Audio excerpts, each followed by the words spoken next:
আসসালামু আলাইকুম রহমতুল্লাহ নাহমাদুহু ওয়া নুসাল্লি আলা রাসূলিহিল কারীম আম্মা বা'দ।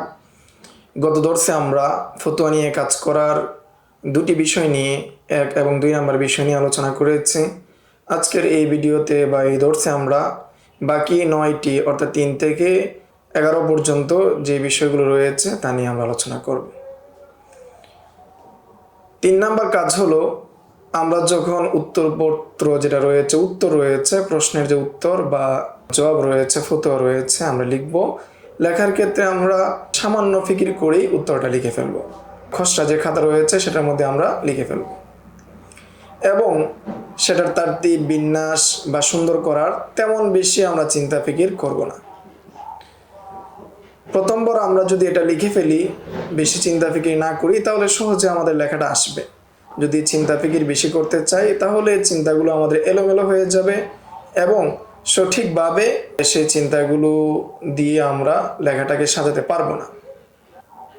এবং এই যে আমরা উত্তরপত্রটি লিখব, সেই উত্তরপত্রটি লেখার ক্ষেত্রে আমরা চেষ্টা করব যত সংক্ষেপে লেখা যায়। এখানে বিশদ বিবরণ বিস্তারিতভাবে আমরা লেখার চেষ্টা করব না বা লিখব না, বরং সংক্ষেপে লেখার চেষ্টা করব। যদি উত্তরের মধ্যে ইমামদের মতভেদ থাকে বা মাসালাটির মধ্যে যদি ইমামদের ইখতিলাফ থাকে, সেটা আমরা লিখব না।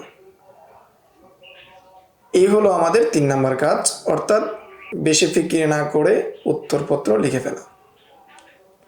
4 নম্বর কাজ হলো, যে উত্তরটা আমরা লিখেছি, যে জবাবটা আমরা লিখেছি, সেটাকে যাচাই করা। যে আমরা এখানে যাচাই করব প্রশ্নে কয়টি বিষয় চাওয়া হয়েছে, সবকটির উত্তর কি লেখা হয়েছে কিনা, এটা যাচাই করতে হবে প্রথমে। এর জন্য উত্তম পদ্ধতি হলো যে আমরা তো প্রশ্নের মধ্যে দাগিয়ে নিয়েছিলাম যে আমাদের কয়টি বিষয় হাওলা বের করতে হবে। তা আমরা যতগুলো বিষয় হাওলা বের করেছি, সবগুলো হাওলার উত্তর বা ওইটার সারনির্যাস বা জবাবটা আমার খাতার মধ্যে আসছে কিনা, সেটা আমাদের দেখে নিতে হবে। যদি আমরা এর অনুসরণ করি, তাহলে আশা করা যায় যে কোনো বিষয় বাদ পড়বে না, সবগুলো বিষয় চলে আসবে। 5 নম্বর কাজ হলো আমাদের, এই যে উত্তরপত্রটি আমি লিখলাম বা আমি জবাবটা লিখলাম, ফতোয়াটা লিখলাম, সেটার মধ্যে আমরা অস্ত্রোপচার করব। সেটার মধ্যে অপারেশন করব যে তার মধ্যে কোনো ধরনের ত্রুটি আছে কিনা, খুঁটিয়ে খুঁটিয়ে দেখব। এবং এই ক্ষেত্রে আমরা নিজেদের সময়ের ক্ষেত্রে গুরুত্ব দিব যে আমার একটা অবসর সময় অথবা অন্যান্য যে কাজ রয়েছে, ওই কাজ থেকে ফারেক হয়ে খুব যত্নের সাথে আমরা দেখব যেখানে উত্তরপত্রের মধ্যে অতিরিক্ত কিছু আছে কিনা, অপ্রয়োজনীয় কোনো বিষয় আছে কিনা, অপ্রয়োজনীয় কোনো শব্দ আছে কিনা, বাক্য আছে কিনা। যদি থাকে তাহলে এটা আমরা কেটে ফেলব। এমনকি যদি কোনো অপ্রয়োজনীয় কোনো চিহ্ন থাকে, অতিরিক্ত কোনো ক্ষমা থাকে, দাড়ি থাকে, সেটাও আমরা কেটে ফেলবো, মুছে ফেলবো। এবং বারবার দেখব যে প্রশ্ন যেটা করা হয়েছে, যে উত্তরে সেটা আসছে কিনা, নাকি প্রশ্ন একটা করা হয়েছে, উত্তর অন্য একটি দেওয়া হয়েছে, সেটা আমরা বারবার মিলিয়ে দেখার চেষ্টা করব। যদি আমরা বারবার এটা মিলিয়ে দেখার চেষ্টা করি, তাহলে অতিরিক্ত শব্দ এবং বাক্য চিহ্নিত করা যাবে এবং সহজেই সেগুলো বাদ দেওয়া যাবে। 6 নম্বর যে বিষয়, সেটা হলো যে উত্তরপত্রের মধ্যে ইবহাম এবং ইহাম আছে কিনা, সেটা আমাদের লক্ষ্য করা। যদি কোনো ধরনের ইবহাম থাকে, কোনো ধরনের অস্পষ্টতা থাকে, অথবা ইহাম থাকে, ভুল থাকে, তাহলে আমরা সেটাকে ঠিক করে ফেলবো। সেটা থেকে আমাদের উত্তরপত্রটিকে সুন্দর করার চেষ্টা করব।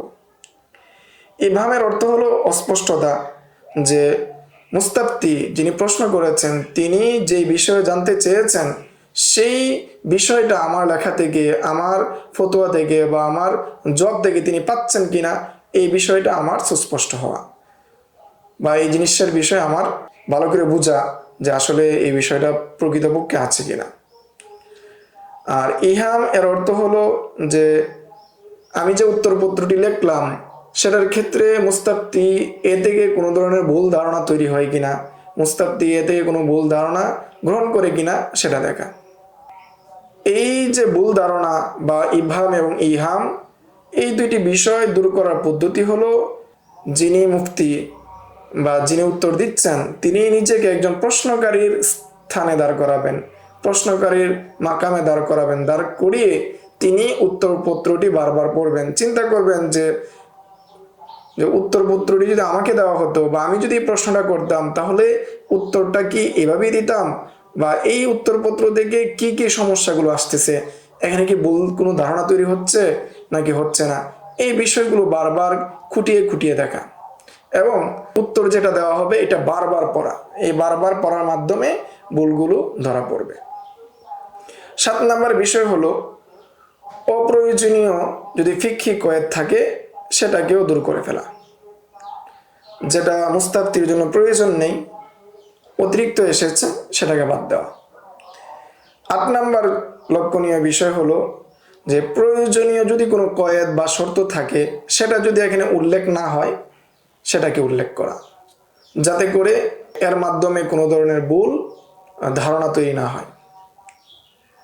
এই যে 7 নাম্বার এবং 8 নাম্বার, যে অপ্রয়োজনীয় কয়েদ বাদ দেওয়া এবং প্রয়োজনীয় কয়েদ উল্লেখ করা, শর্ত উল্লেখ করা, এটা বোঝার জন্য বারবার আমাদের বিপরীত চিন্তা করা, যে উত্তরপত্রটি যখন আমি পাবো তখন উত্তরে যেটা উল্লেখ করা হয়েছে যে এর বিপরীত যদি আমি চিন্তা করি তাহলে ওইটা কি হতে পারে, এটা যখন বারবার চিন্তা করব তাহলে আমার এই ভুলটাই এই ইস্তেফতার মধ্যে ধরা পড়বে।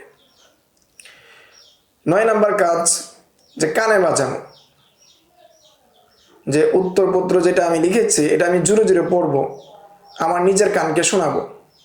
যদি আমি বারবার পড়ি তার মধ্যে যদি অসঙ্গতি থাকে তাহলে ধরা পড়বে।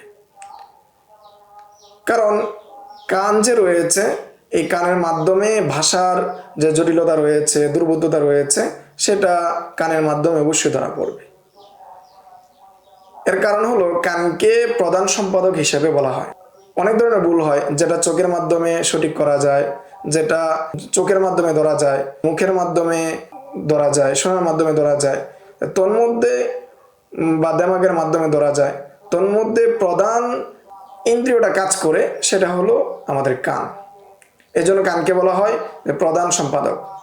আর আমাদের দেমাগ যে রয়েছে, মস্তিষ্ক যে রয়েছে, সেই মস্তিষ্ককে বলা হয় সহকারী সম্পাদক। আর চোখ যেটা রয়েছে সেটাকে বলা হয় সহকারী সম্পাদক। তাহলে প্রধান কাজ যে করবে সম্পাদনের ক্ষেত্রে সেটা হলো কান। এই কানকে আমরা বারবার সেটা শোনানোর চেষ্টা করব। দ্বিতীয়তে আমরা চেষ্টা করব যে আমরা চিন্তা করব, যে চিন্তা করে এখানে ভুল আছে কিনা সেটা বের করার চেষ্টা করব। এরপর আমাদের চোখ, যদি আমরা এইভাবে বারবার এটা করতে থাকি তাহলে আশা করা যায় বাস্তব একটা ফতোয়া আমরা সামনে নিয়ে আসতে পারবো, বাস্তবধর্মী একটা উত্তরপত্র আমরা সামনে নিয়ে আসতে পারবো। এরপর এটা যদি হয়ে যায় এটা আমাদের মৌলিক কাজ হয়ে যাবে। তারপর যেটা রয়েছে সেটা হলো যে আমার উত্তরপত্রটাকে সাজানোর জন্য অন্যান্য যে আনুষঙ্গিক বিষয় রয়েছে সেগুলোর দিকে আমরা লক্ষ্য করব। 10 নম্বরে আমরা যে বিষয়টির দিকে গুরুত্ব দিব সেটা হলো ভাষাগত যে ত্রুটি রয়েছে সেটা দূর করব। যেমন বানান ভুল থাকলে বানান ঠিক করব, মাত্রার ভুল থাকলে মাত্রা ঠিক করব, এবং যে বানানে আমাদের সন্দেহ হয় সেটা তো আমরা দেখবই, সাথে সাথে যে বানানগুলো সন্দেহ হয় না সেটাও আমরা দেখব।